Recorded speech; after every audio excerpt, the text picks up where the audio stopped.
The sky did not fall. It was carved apart. From the command bunker buried beneath what had once been Istanbul, Commander Elias Varn watched the world die in clean, surgical lines of light. Orbital strikes lanced through the atmosphere with terrifying precision, each beam landing exactly where it needed to: power grids, defense arrays, transport hubs. No randomness. No wasted fire. "They're not trying to scare us," Lieutenant Rao muttered, her voice tight. "They're erasing us." Elias didn't answer. He was studying the projection, layers of data flickering across the ruined globe. The attack pattern shifted every few seconds, adapting faster than any human system could respond. "They're learning," he said quietly. "Every move we make, they counter within seconds. Then we stop moving," Rao snapped. "That's when they finish it." Silence settled over the command center, broken only by distant tremors filtering through reinforced walls. Somewhere above, another city was being rewritten into ash. A technician leaned back from her console. "Commander, orbital defense grid is gone. All platforms." Elias closed his eyes for a moment. That had been their last real shield. "Fleet status?" "Scattered. What's left of the Pacific Group is attempting a retreat burn. They won't make it." A flicker of something, anger, grief, passed through the room, then vanished. There wasn't time to hold on to either. Elias stepped closer to the central display. Earth rotated slowly, scarred by glowing wounds. Entire coastlines had disappeared beneath expanding clouds of vaporized ocean. "They're targeting infrastructure first," he said. "They want us blind and immobile before." The sentence died as the lights dimmed. A low hum spread through the bunker, unfamiliar and invasive. Consoles flickered, then stabilized under a foreign signal overriding human systems. "What is that?" Rao demanded. "Not ours," the technician said, pale. It's coming from orbit." The projection shifted abruptly. The chaos of battle froze, replaced by a single object hovering above the planet, a smooth, obsidian vessel, untouched by the surrounding destruction. Every weapon system tracking it went dark. "They've paused the strikes in that sector," someone whispered. Elias frowned. "Why?" As if in answer, the room filled with a voice. It wasn't loud, but it carried an unnatural clarity, bypassing speakers and settling directly into the mind. "Representative of Earth. You are required." Rao swore under her breath. "Required for what?" Elias straightened. "Identify yourself." "I am an envoy of the Galactic Council. A conclave has been convened. Your species has been summoned for final deliberation." The words landed with a weight heavier than the bombardment. "Final," Elias repeated. "Yes." The room erupted in overlapping voices. "It's a trap. They're stalling. We can't trust." Elias raised a hand. Silence returned, brittle and strained. "Define deliberation," he said. "A determination of continued existence." No one spoke after that. Elias felt something cold settle in his chest. Not fear, not exactly. Recognition. This wasn't negotiation. It was judgment already in motion. "Why me?" he asked. "You were present at initial contact events. Your actions influence current conditions. You are relevant." Rao stepped closer to him, lowering her voice. "You can't seriously consider this. What's the alternative?" Elias asked without looking at her. "We fight." "With what?" He gestured toward the burning world above them. "We're already losing." "That doesn't mean we walk into their hands." Elias finally turned to her. "If this is real, if there's even a fraction of a chance." "And if it isn't?" she cut in. "Then you're gone, and we lose what little coordination we have left." He didn't answer immediately. The truth was simple: his presence here no longer changed the outcome. But maybe his absence somewhere else could. The envoy's voice returned. "Time is limited. Your acceptance must be immediate." Elias exhaled slowly. "If I go, the attacks stop?" "A temporary cessation will be granted in the designated extraction zone only." "Of course," Rao muttered. Elias nodded once. Decision made. I'll go. Rouse stared at him. Elias. Someone has to speak for us, he said. Might as well be someone who knows how we got here. She held his gaze, searching for hesitation. Finding none, she stepped back. Then say something worth hearing. A faint, humorless smile touched his lips. That's the plan. Minutes later, Elias stood alone on a fractured stretch of land where the bombardment had briefly ceased. Above him, the envoy ship descended without sound, its surface bending light around it. Behind him, in the distance, the horizon still burned. A channel opened on his wrist console, recording. He hesitated, then spoke. This is Commander Elias Varn. If this transmission survives... He paused, searching for words that didn't feel empty. We were not ready. But we were trying. Not enough. Not even close. He ended the recording. The ship opened, a dark aperture waiting. Elias took one last look at Earth, at the fires, the storms, the fragile persistence of something still fighting beneath it all. Then he stepped forward. The opening closed behind him, and the sky resumed its destruction as if nothing had interrupted it at all. The ship did not feel like a ship.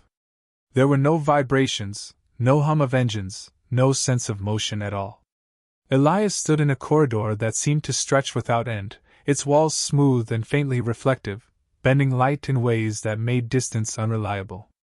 Every step echoed a fraction too late, as if the space itself disagreed with time. Artificial gravity stable, he muttered, more out of habit than curiosity. No visible propulsion. No crew. You are not alone. The voice came from everywhere and nowhere again. Elias didn't bother turning this time. Then show yourself. A shape formed ahead of him, not walking, not arriving, but simply becoming. It resembled a tall figure wrapped in shifting layers of translucent material, its outline unstable, like heat distortion given structure. I am present, it said. Elias studied it carefully. You don't need a form. Correct. Then this is for me. Yes. He almost smiled. Appreciated. They moved, or perhaps the corridor moved around them. Elias couldn't tell. Stars flickered briefly through the walls, then vanished. Time slipped. Minutes might have passed. Or seconds. You said a conclave, Elias said. How many species? Hundreds participate. Fewer decide. And they've all agreed Earth should be destroyed? Agreement is not required for action. Only sufficient alignment. Elias folded his arms. That sounds like fear dressed as policy. The envoy did not respond. The citadel appeared without warning. One moment there was nothing beyond the corridor. The next, space itself seemed to tear open, revealing a structure so vast it defied scale. It did not orbit a star. It anchored the region, its presence bending light and gravity around it. Elias stepped forward, drawn despite himself. The citadel was not symmetrical. Segments extended at impossible angles, overlapping layers shifting slowly, as if the structure were alive and thinking. Surfaces gleamed with unfamiliar materials, some solid, others fluid, all ancient beyond comprehension. That's not built, Elias said quietly. That's grown. It was created, the envoy replied. Its origin is not relevant. Everything about this is relevant. No answer came. The ship approached a massive aperture that unfolded in silence. Inside, darkness swallowed them, then resolved into a vast chamber filled with light that had no source. Elias felt it immediately, the presence. Not one mind. Not 10. Hundreds. Watching. He stood alone on a circular platform suspended in open space. Beyond it, tiers upon tiers of structures rose and curved, each occupied by forms that ranged from vaguely familiar to completely incomprehensible. Some resembled living crystal. Others were shifting clouds of particulate matter. A few held humanoid shapes, though none entirely human. No one spoke at first. Elias straightened his posture, resisting the instinct to look small. If this was a stage, he would not play the part they expected, A low resonance spread through the chamber. Proceed. The word carried weight, like a command embedded in physics. A figure emerged at the center, distinct from the others. It did not shift or distort. Its form was defined, deliberate, tall, angular, composed of dark, interlocking segments that moved with precise coordination. High Arbiter XY, the envoy said beside him, though it had not been there a moment ago. Elias kept his eyes forward. XY regarded him without visible expression. Representative of Earth, it said. You have been granted presence. This does not imply consideration. Good to know, Elias replied evenly. A faint ripple passed through the chamber. Reaction, perhaps. XY continued. Your species stands in violation of multiple stability accords. Expansion without integration. Conflict escalation beyond containment thresholds. Behavioral unpredictability. Is there a point where you explain what any of that actually means? Elias asked. It means, XY said, you are a risk. Elias took a step forward. To who? To continuity. The word lingered. Elias glanced around at the assembled beings. You're afraid we'll change things. We are certain you will. And that's enough to justify wiping out an entire species? It has been before. No hesitation. No doubt. Elias let that settle, then nodded slightly. Then let's skip the formalities. You've already decided. If that were true, XY said, you would not be here. Or this is procedure. Something you do so you can say you gave us a chance. Another ripple, sharper this time. XY stepped closer, if the motion could be called that. Distance seemed to compress between them. You misunderstand your position, it said. You are not here to argue innocence. That is not in question. Elias felt a flicker of anger rise, controlled but present. Then what am I here for? To determine value. Silence followed. Elias exhaled slowly, absorbing the shift. Not a trial. An evaluation. Behind him, Earth was still burning. Then you'd better start listening, he said. The chamber dimmed, though no visible light faded. Instead, attention sharpened, like 1,000 unseen lenses focusing at once. Present the record, XY said. The space above Elias fractured into layered projections. Not screens, memories, reconstructed with impossible clarity. Human history unfolded in segments, wars, rebellions, expansions. Fleets clashed in distant systems. Colonies ignited conflicts over resources. Leaders argued, then ordered strikes that rippled across planets. Elias watched without flinching. A voice from the terrace spoke, cold and distant. Your species escalates conflict at every stage of advancement. Another followed, slower, heavier. Cooperation emerges only after irreversible damage. A third, almost curious. Why does your kind repeat destructive cycles despite learning? Elias stepped forward. Because we learn through them. A faint stir passed through the assembly. XY did not react. Clarify. We don't begin stable, Elias said. We begin divided. Competing ideas, cultures, priorities. Conflict forces resolution. It's inefficient, messy, but it creates adaptation you can't design in advance. Your argument is that violence is necessary, one voice said.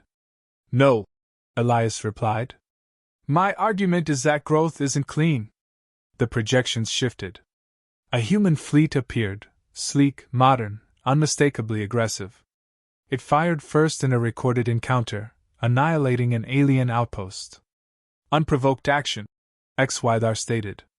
Elias narrowed his eyes. Show the full sequence. This is sufficient. It's incomplete. Silence tightened. Show the full sequence. For a moment, nothing changed. Then the image rewound, subtle, almost reluctant. The scene extended backward. The outpost remained quiet and still. Then a distortion flickered at its edge, something cloaked, something not human. Elias leaned closer. There, he said. Pause. The projection froze. A faint signature pulsed, too precise to be natural, too hidden to be accidental. That's not ours, Elias said. And it's not theirs. Murmurs spread, low and overlapping. XY's form shifted slightly. Continue. The sequence resumed. The distortion emitted a burst, targeted, precise, crippling the human vessel's sensors. Moments later, the humans fired blindly, believing they were under attack. The outpost was destroyed. Elias turned slowly. You labeled that unprovoked.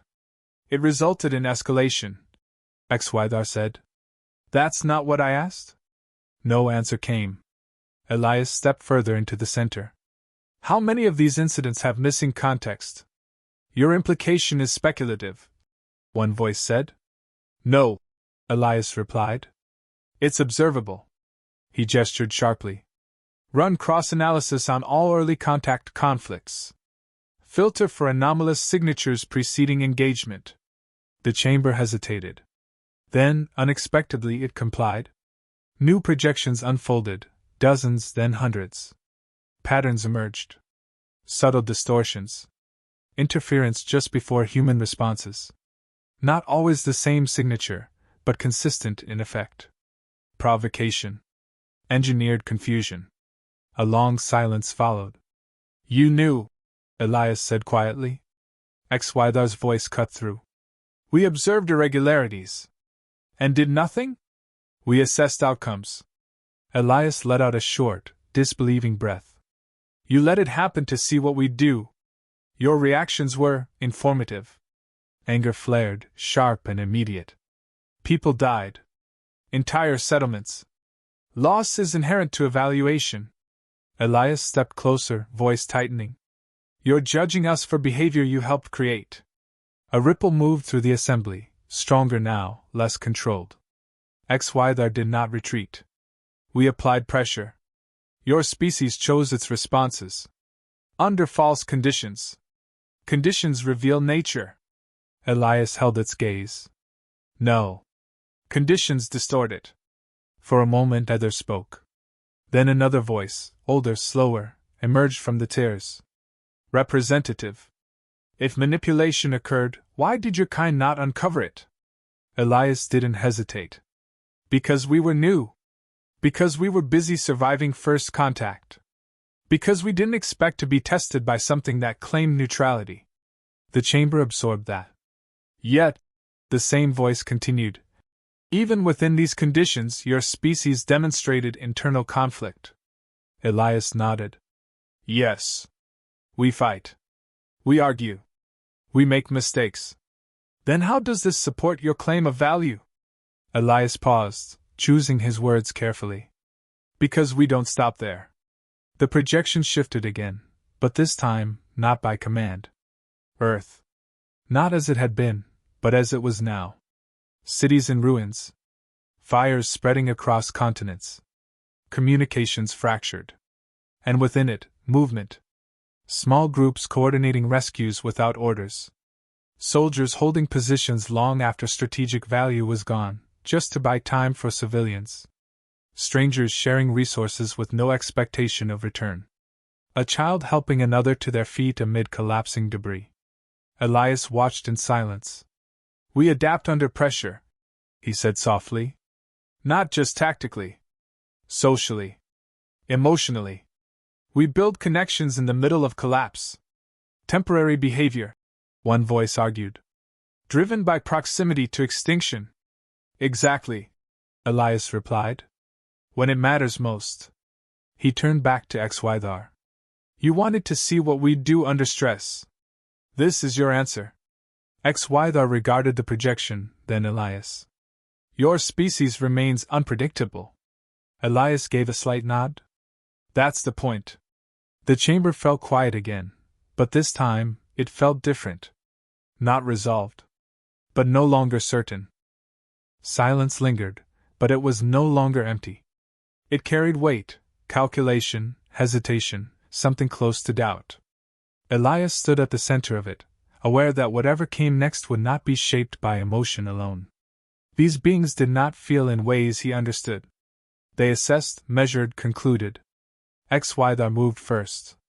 Your argument has been noted, it said. Your species demonstrates adaptive cohesion under extreme conditions. However, this does not negate inherent volatility. Elias nodded slightly. I never said it did. Then you concede instability. I acknowledge reality, Elias replied. The difference is what you do with it. A murmur spread through the chamber, less hostile now, more analytical. You propose that instability has utility, a voice observed. I'm saying it has potential, Elias answered. You've built a system that avoids risk. It keeps everything predictable, controlled. He gestured to the vast structure around them. And stagnant. That word struck harder than he expected. HFY's form shifted, edges tightening. Stability preserves continuity. It also limits evolution, Elias said. You've survived by preventing change. We survive by adapting to it. Adaptation introduces variables. Exactly. The chamber dimmed again, not in light but in presence. Attention narrowed. You ask us to accept uncertainty, HFY said. I'm asking you to recognize it already exists, Elias replied. You just avoid it until something forces your hand. A pause. Then, unexpectedly, the citadel itself responded. The space above them opened, not visually, but conceptually. Data flowed in patterns too complex to fully grasp. Ancient records surfaced, older than any species present. HFY turned slightly, as if receiving something beyond Elias' perception. Historical correlation detected, it said. The projections shifted. Not human. Something older. A species long extinct, or transformed beyond recognition. Their record was fragmented but unmistakable. Rapid expansion, internal conflict, unpredictable behavior. A pattern echoing humanity's trajectory. Elias frowned. Who are they? Precursor classification, catalyst, HFY replied. The words settled into the chamber like gravity. They altered galactic development, another voice said. Unstable. Disruptive. Essential. Essential? Elias repeated. They accelerated evolution across multiple civilizations. Their influence persists. Elias looked back at HFY. And what happened to them? Outcome unknown. Convenient. HFY did not respond to that. Instead, it faced the assembly.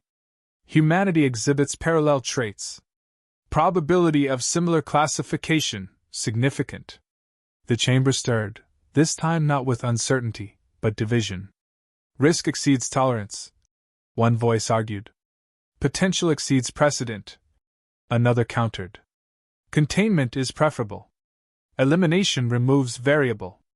Integration may yield benefit. The debate unfolded rapidly, voices overlapping in structured discord. Elias stood still, listening, realizing this was the first genuine deliberation since he arrived. Not procedure. Choice. HFY raised a hand, or something equivalent, and the chamber quieted. Final determination requires alignment, it said. Insufficient consensus for extermination. Insufficient assurance for unrestricted continuation. Elias exhaled slowly. So what happens? HFY turned back to him. Your species will not be eradicated. The words landed, heavy and unreal. But HFY continued before relief could take hold. Humanity is designated a catalyst species. Elias frowned slightly. Meaning? Your existence introduces instability into established systems, HFY said. This is both a threat and a potential asset. You will be permitted to continue under observation. Observation, Elias repeated. Continuous, HFY confirmed. Intervention will occur if your actions exceed acceptable thresholds. And if we don't? Elias asked. Your integration into broader galactic structures will be reconsidered. Elias let out a quiet breath. Not freedom. Not equality. A chance. Behind him, Earth still burned. The attack, he said. It stops.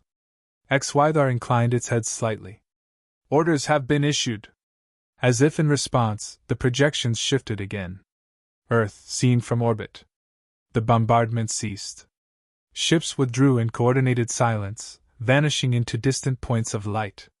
Fires still raged across the surface, but no new strikes followed. Elias watched, tension draining slowly from his shoulders. They're alive, he murmured. For now, HFY said. Elias turned back sharply. That wasn't part of the deal. There was no deal, HFY replied. There was a decision. Silence stretched between them. Elias studied the arbiter, searching for something, certainty, doubt, anything. Do you agree with it? He asked.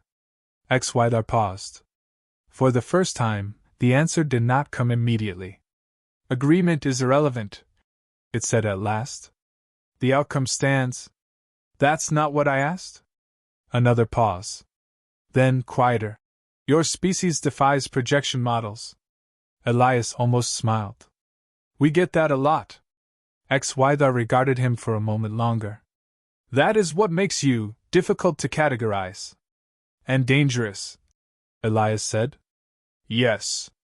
Elias nodded once. Good. The word lingered. Not as a threat. As a statement. The chamber began to shift, the conclave dissolving as attention withdrew. The decision was made. The moment passed. Elias stood alone again, though he knew he wasn't truly alone anymore. Not in this galaxy. Return him, HFY ordered. The envoy reappeared at Elias' side, silent as before. As the space around him began to dissolve, Elias took one last look at the vast assembly. You were right about one thing, he said. HFY did not turn, but it listened. We will change things. Then the citadel vanished. Elias stepped onto fractured ground beneath the sky no longer tearing itself apart. Smoke filled the air. The horizon still burned. But the silence, real silence, had returned.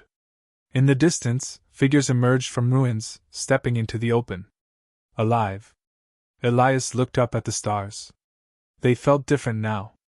Not distant. Watching. He exhaled slowly. Humanity had not been saved. It had been measured, and allowed to continue. For now, that was enough. For now.